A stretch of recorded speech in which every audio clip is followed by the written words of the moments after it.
Have you ever watched someone, maybe in a meeting, maybe just chatting, and they just seem to have this pull? They're not, the loudest person. They definitely don't use those big, complicated academic words. Right. But every single time they speak, the room just kind of goes quiet. People listen.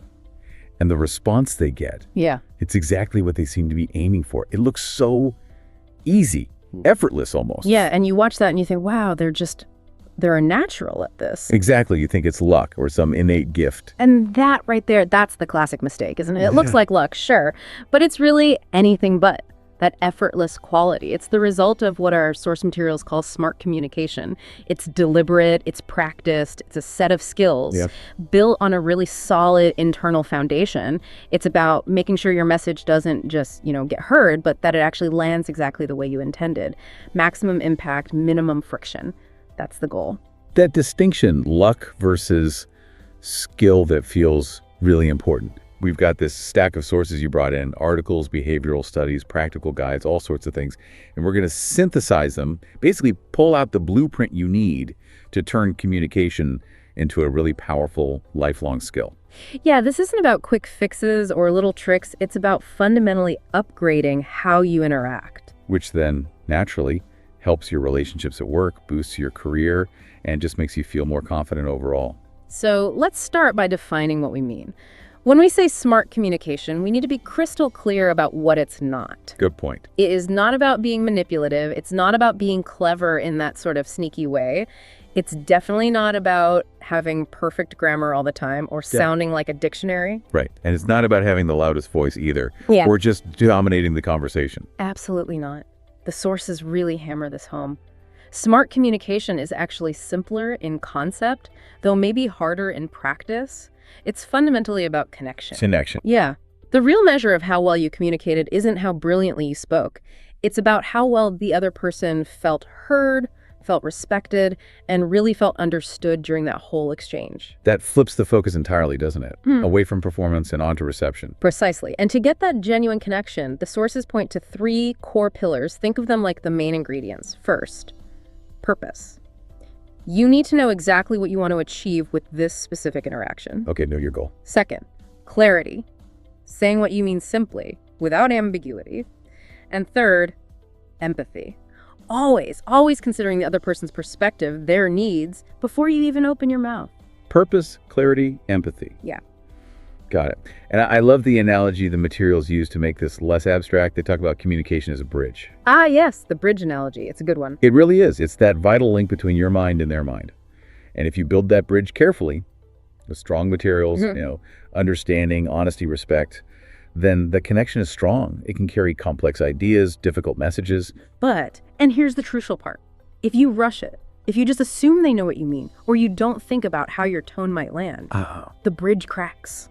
Or worse, it collapses entirely, and then your message is just lost in the gap. Sometimes it actually causes more harm than if you just stayed silent. Wow.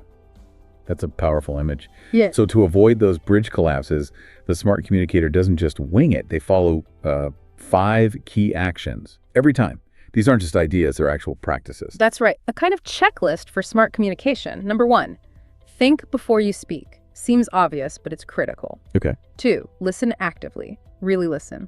3, express your ideas clearly, but also respectfully. 4, adapt your tone and style to who you're talking to in the situation. And 5, maybe the most important, focus on understanding, not just on getting your reply ready. Okay, let's tie those back to the bridge. Thinking before speaking. That's like checking your message is structurally sound before you send it across. Exactly. And active listening, that's like checking the ground on the other side, making sure it's ready to receive the message. Clarity and respect are the quality building materials. Adaptation is making sure the bridge fits the landscape. Perfect. And focusing on understanding. That's like confirming the delivery actually arrived intact, making sure the goods got there safely. That last one, focusing on understanding, not just replying, that really feels like the engine driving the whole thing. It absolutely is. It changes the entire dynamic. Now, to build that strong bridge, you have to start with the foundation. And that foundation, according to all our sources, is internal. It starts within you. It's about deep self-awareness and genuine empathy. Right. If you don't have those, you're basically just reacting on instinct, not actually communicating thoughtfully. Precisely. And it's the step people often skip, isn't it? We focus so much on the external stuff, what words to use, how to stand. Yeah, the techniques. But we forget that how we communicate is directly linked to our own emotional state, our habits, our triggers. If you don't understand your own defaults, you're flying blind. So how do you build that self-awareness? Well, the sources push us to ask some pretty direct, maybe even uncomfortable questions, and you need to be brutally honest with yourself. Okay, like what? How do I usually respond when someone disagrees with me? Do I get defensive straight away? Do I shut down? Do I maybe get a little aggressive? Or a really simple one, do I talk way more than I listen? Do I tend to just fill the silence? That's a big one. And also, do I ever stop and think about how my tone, not just the words, but the way I sound might be affecting people, my default tone? Oof. That requires some serious reflection. It does. But understanding those habits is what gives you choice. If you know, for example, that a certain type of criticism always makes you defensive, Right. that awareness lets you catch yourself.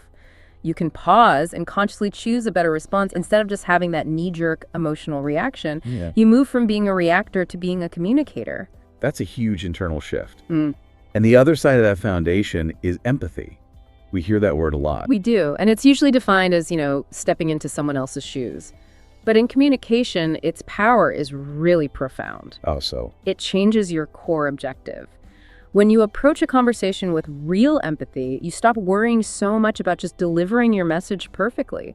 Your focus shifts entirely to making sure the message is received well by the listener. So it's about tailoring it for them. Exactly. You adjust your language, your examples, even your pace, all for their benefit. You stop just talking at them and start actually collaborating with them to build understanding. That makes sense. And this foundation, self-awareness and empathy, is probably why the sources all highlight one really critical, practical tip, especially when things get tense. Let me guess.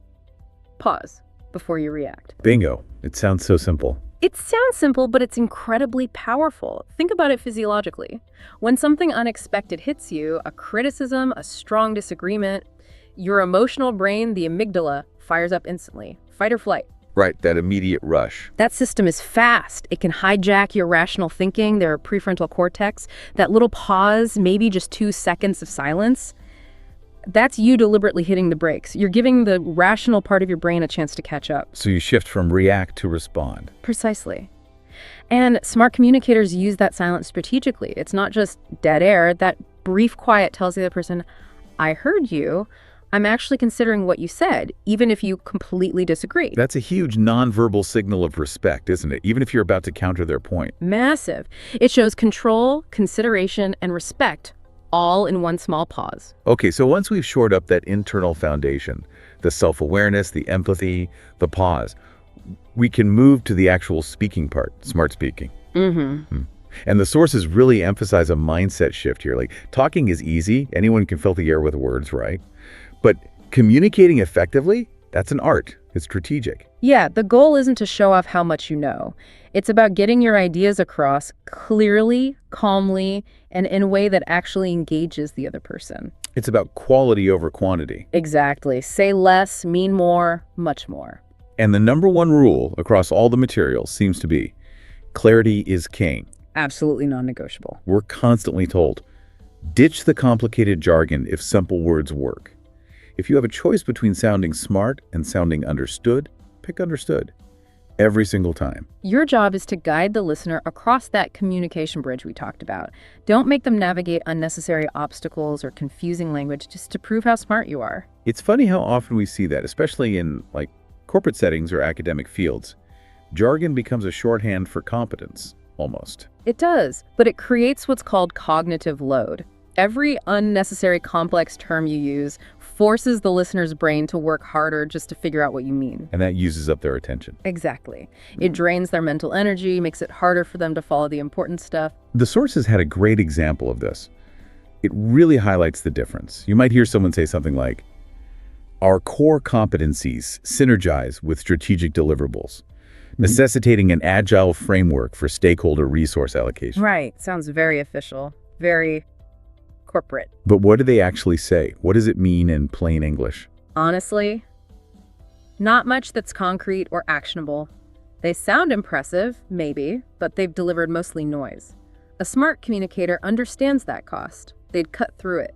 So how would they say it? Maybe something like, we're good at what we do, and we work hard to get results by making sure our team's goals line up properly. Yeah. Simple, clear, confident. Huge difference.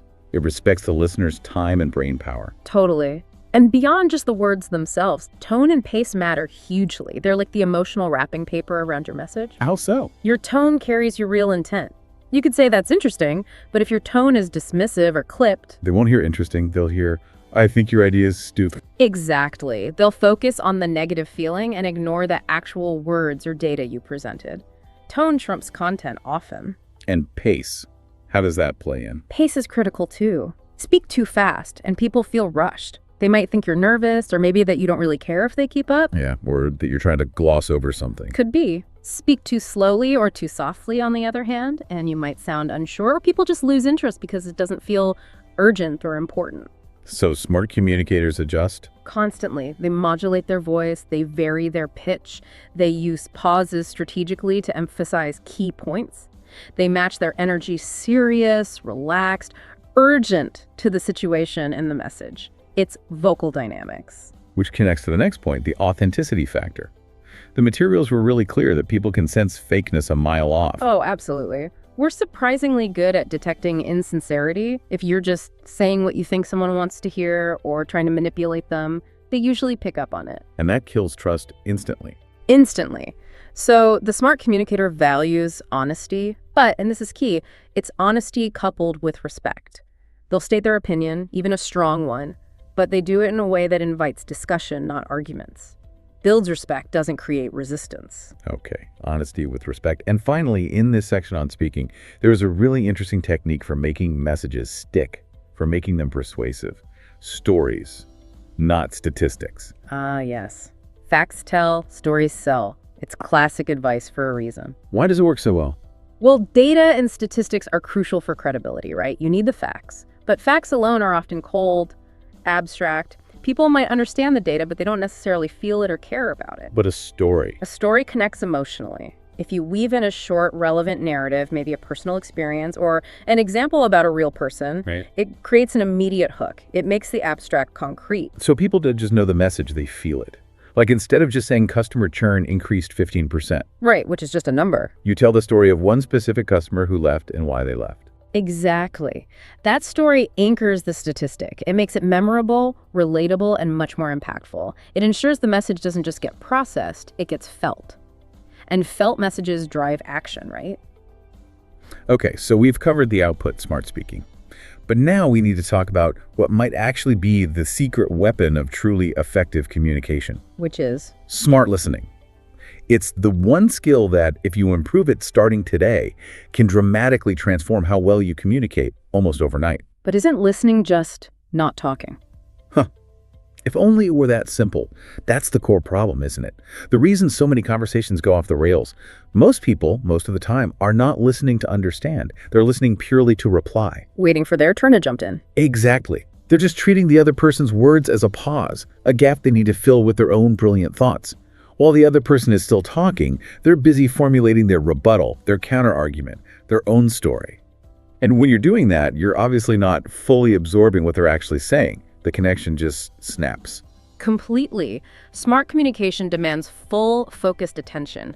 That's why we need to practice active listening techniques. And it's active. You have to show the speaker you're engaged, not just passively waiting. How do you show it? What does active listening look like? It starts with the nonverbals, simple things we often forget. Deliberately nodding, maintaining eye contact appropriately, of course not staring them down. Right. Maybe leaning in slightly.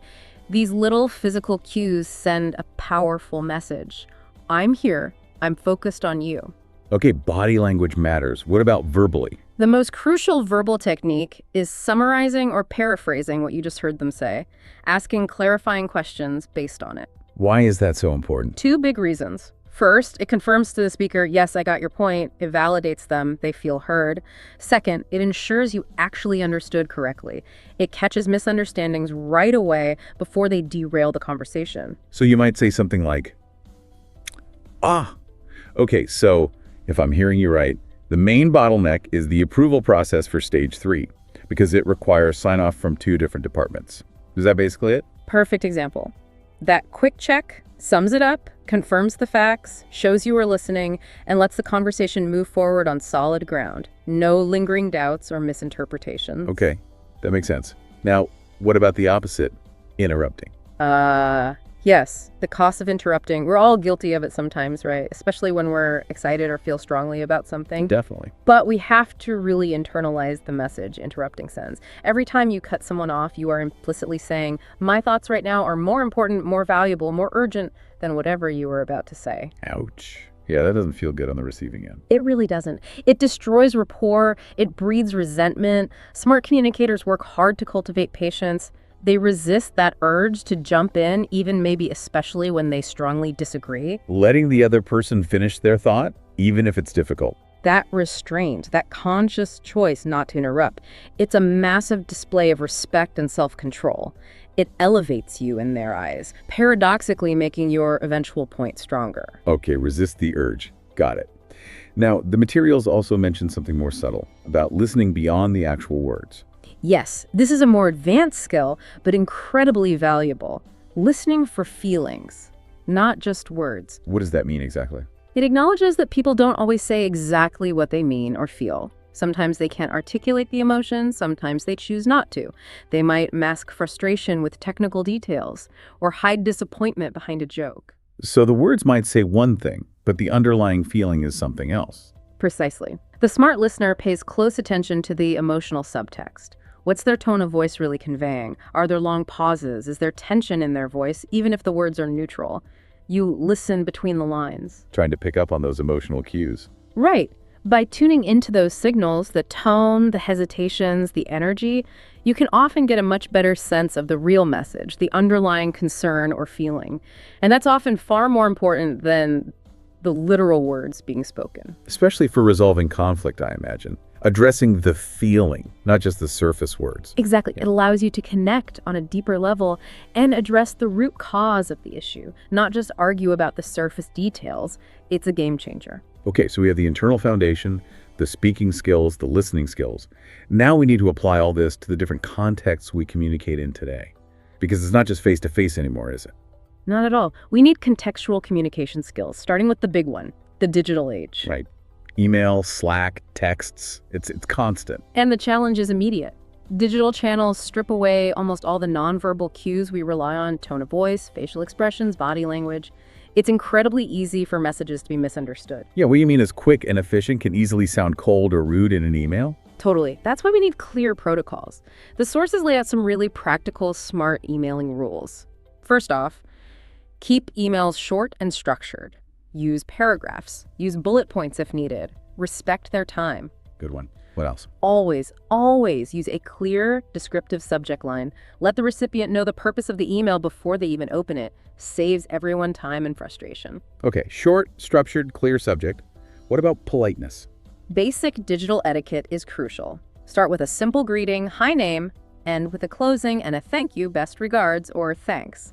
These little things soften the edges of text-based communication. And the big one, the most important digital rule. The anger rule. Never, ever write or send an important email, message, or post when you are angry or upset. Just step away from the keyboard. Absolutely. Step away. Cool down. Because negative emotions get amplified massively in text. There's no tone to moderate it. What feels like justified anger when you type it often reads as outright hostility on the other end. It can do serious damage. That's so true. And that caution extends to social media etiquette too, right? Especially online discussions. Definitely. The smart communicator applies a strict ethical filter before posting or replying, particularly in potentially heated online spaces. Before hitting send or post, ask yourself those 3 questions.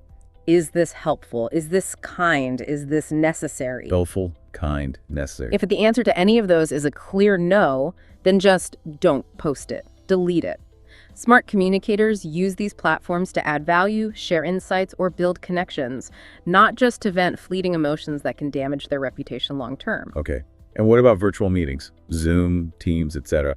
They're everywhere now. The key here is presence, even through a screen. You have to actively signal that you're engaged, keep your camera on if possible, and position it at eye level. Make eye contact with the camera lens, not the picture of the person. Exactly. Nod while others are speaking. Use those little reaction buttons if appropriate. Show you're tracking the conversation. And the biggest virtual meeting sin. Multitasking. Trying to check email or work on something else while you're supposed to be in the meeting. People can tell. They notice the slight delay in your response, the shift in your eyes, the lack of focused attention. It sends a message of disrespect. A huge one. It says, this meeting and your contribution isn't as important as my other tasks. Your virtual presence needs to be as focused as your physical presence. Okay, moving from digital to the physical or virtual office, let's talk about smart communication at work. The materials really stressed how much your communication style shapes your professional image. It absolutely does. You can be technically brilliant, the best at the actual tasks of your job, but if you can't articulate your ideas clearly, or if you handle disagreements poorly, it will hold back your career. People won't see your full potential. So what are the key workplace rules? 4 main ones stood out. First, be concise in meetings. We touched on this, but it bears repeating. Time is money. Time is focus. Get to the point. Respect the agenda. Don't ramble. Value everyone's time. Got it. Second, Acknowledge others. Give credit where it's due and do it publicly. It builds morale, fosters teamwork, and shows you're a team player. But the flip side, if you need to give constructive feedback or criticism, do it privately. always praise in public, correct in private. That protects dignity and makes the feedback much more likely to be heard. Okay, rule 3. Handle conflict calmly. Disagreements happen, conflict happens. The key is to approach it collaboratively, not as a battle to be won. Avoid accusatory language. You did this wrong. Use we language instead. Exactly. Use phrases that signal partnership, like, okay, let's figure out how we can solve this together, or help me understand your perspective on this. It shifts the frame from combat to joint problem solving. Much more productive. And the 4th rule. Ask questions. Never assume. Assumptions are communication killers. Smart professionals clarify constantly. If you're unsure about anything, a deadline, an instruction, a goal, ask immediately. Don't be afraid to look like you don't know. No. Asking for clarification is a sign of diligence and intelligence, not weakness. Use those preventative questions. Could you walk me through what you mean by X, or just to confirm my understanding? It prevents mistakes down the line. Finally, in this section on context, we have smart communication across cultures. This feels increasingly vital in today's world. Absolutely essential. We work in global teams, serve global customers. What's perfectly normal and polite in one culture might be seen as abrupt, rude, or even offensive in another. High context versus low context cultures, right? That's a big part of it, yes. Yeah. But also things like directness, use of silence, formality, even body language. It varies hugely. So what are the ground rules for navigating this? Rule 1. Observe before judging. When you're interacting with someone from a different cultural background, take a moment to just watch and listen.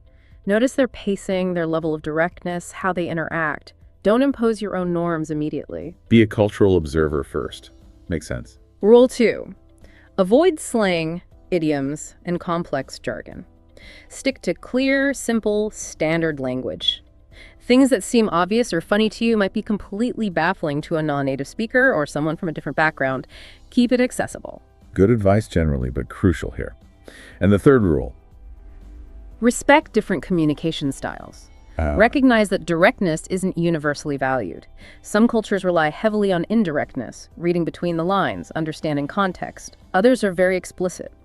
You need to adapt your style, or at least be aware of the potential differences. So if you're very direct, you might need to soften your approach with someone from a more indirect culture, and vice versa. Exactly. It's about flexibility and sensitivity. Understanding these differences prevents major misunderstandings and builds much stronger, more respectful global relationships. It's not about changing who you are, but about adapting how you connect. All right, we've covered a lot of ground: the internal mindset, the speaking, the listening, the different contexts. Now let's focus on making this stick. First, by avoiding common traps, and second, by building the habit of smart communication. Okay, let's talk pitfalls. What are the common mistakes even people who know better sometimes fall into? The sources highlighted 4 big ones. Trap number 1, talking too much. Seems basic, but it's pervasive. If you consistently dominate the airtime, no matter how valuable you think your contribution is, people they mentally check out. Their eyes glaze over. Pretty much. You lose them. The balance is crucial. You have to consciously monitor. Am I talking more than listening? Is this a dialogue or a monologue? Right. Trap 2. Assuming. understanding. This is the silent killer of communication. You delivered your message, you think it was clear, but you didn't actually check if it landed correctly. The bridge might look okay from your side, but it's crumbling on theirs. Exactly. You have to close the loop, always confirm key points, especially in complex situations. Don't be afraid to ask, does that make sense? Or what questions do you have about that? It shows you care about clarity. Okay, don't assume. Yep. Check. Yeah. Track 3. Emotional reactions. This goes back to the foundation. When you get stressed, angry, defensive, your logical brain takes backseat. You say things you regret, you communicate poorly, you damage relationships. Fight or flight kicks in. It does. Smart communicators learn to recognize their own physical signs of high emotion, maybe a faster heart rate, tension in the shoulders, and when they feel it, they pause, they wait, they respond only when they're calm and collected. Don't communicate when compromised by emotion. Makes sense. And the final trap. Over-explaining. It often comes from a place of insecurity, wanting to make sure you're understood or justified, but trying too hard, adding too much fluff, repeating yourself excessively, it actually makes you sound less confident. Interesting. Less is more, again. Often, yes. State your point clearly, confidently, concisely, then stop. Resist that urge to pile on justifications or apologies. Let the clarity of your core message stand on its own. Okay, so those are the traps to watch out for. How do we actively build the habit of smart communication so it becomes second nature? Because it's clearly a skill, not just knowledge. Absolutely. Like any skill, it needs consistent practice. The sources suggest a 5-step daily practice routine, really simple things you can integrate. Okay, let's hear them. Step 1. Reflect daily. Just take 5 minutes at the end of the day or after a significant conversation. Ask yourself honestly, did I listen well today? Was I clear? Did I interrupt? Where could I have done better? A quick mental review. Exactly. That regular self-assessment keeps you conscious of your habits and drives improvement much faster than just reading about it. Okay. Step 2. Observe great communicators. Pay attention to people you admire, leaders, colleagues, even public figures. Don't just listen to what they say, watch how they say it. Notice their pace, their tone, their body language, their use of silence. Learn by watching the pros. You can pick up a lot just by observing effectively. Step 3. Practice empathy actively. Before you respond, especially if there's tension, consciously ask yourself that question. What might this person be feeling right now? Why might they be saying this? Making it an intentional filter. Exactly. Turning empathy from a concept into a regular action. Step 4. Use positive language. Words shape reality. Audit your own typical phrasing. Are you defaulting to negative constructions? Like instead of saying that approach won't work because of budget cuts? Try something like, Okay, given the budget cuts, let's explore an alternative approach that can work. Frame it towards solutions, possibilities, positivity is more persuasive and collaborative. opens doors instead of closing them. Nice. And the final step, step 5. Embrace silence. Back to the pause, but broader. Remember that communication isn't about filling every single gap. Sometimes, the smartest, most effective thing you can do is just be quiet, listen, let an idea sink in, give others space. Silence as an active tool, not just the absence of noise. Precisely. It takes confidence, but it's incredibly powerful. So when we pull all of this together, what's the big picture? It's that smart communication really starts with a fundamental shift in mindset. The goal isn't about winning arguments or impressing people. The real goal, the ultimate aim, is to achieve mutual understanding and mutual respect. It's about building those strong, reliable bridges between people, not putting up defensive walls. That changes the whole game. And the sources gave us that final check, didn't they? The 3 filters to run every message through before it leaves your lips. Yes. Before you speak, ask yourself these 3 things. Is it true? Is it necessary? Is it kind? True. Necessary kind. If your message can pass through all 3 of those gates, you're likely communicating with both intelligence and compassion. You're heading that sweet spot of smart communication. It forces you to move away from just reacting or performing and towards connecting. The whole mindset becomes communicate to connect, not communicate to impress. Exactly. It's about genuinely valuing the other person, their perspective, their understanding, as much as you value your own message. When you operate from that place, trust and connection just naturally follow. It reminds me of that quote that really summed it all up. Ah, yes, the powerful one. The smarter you communicate, the fewer words you need. That really is the essence of it, isn't it? Efficiency through connection and clarity. Pretty nicely. Okay. So, thinking about everything we've discussed, especially navigating tricky cross-cultural stuff, and the weirdness of digital communication where people can be anonymous or easily misunderstood. Let's leave our listeners with something to chew on. A final thought. Okay. If smart communication really hinges on deep empathy and self-awareness, consider this. Which one of those 5 daily practice habits, reflecting daily, observing others, actively practicing empathy, using positive language, or embracing silence, which one do you think is the absolute hardest to maintain when you're communicating with a totally unknown audience online? That's a tough one. And related to that, what do you see as the biggest ethical responsibility that comes with deliberately choosing to use positive language, especially in potentially manipulative contexts? Wow. Okay, yeah, those are definitely things to mull over. Where does smart communication meet ethical responsibility in our modern world? Exactly. Something to think about.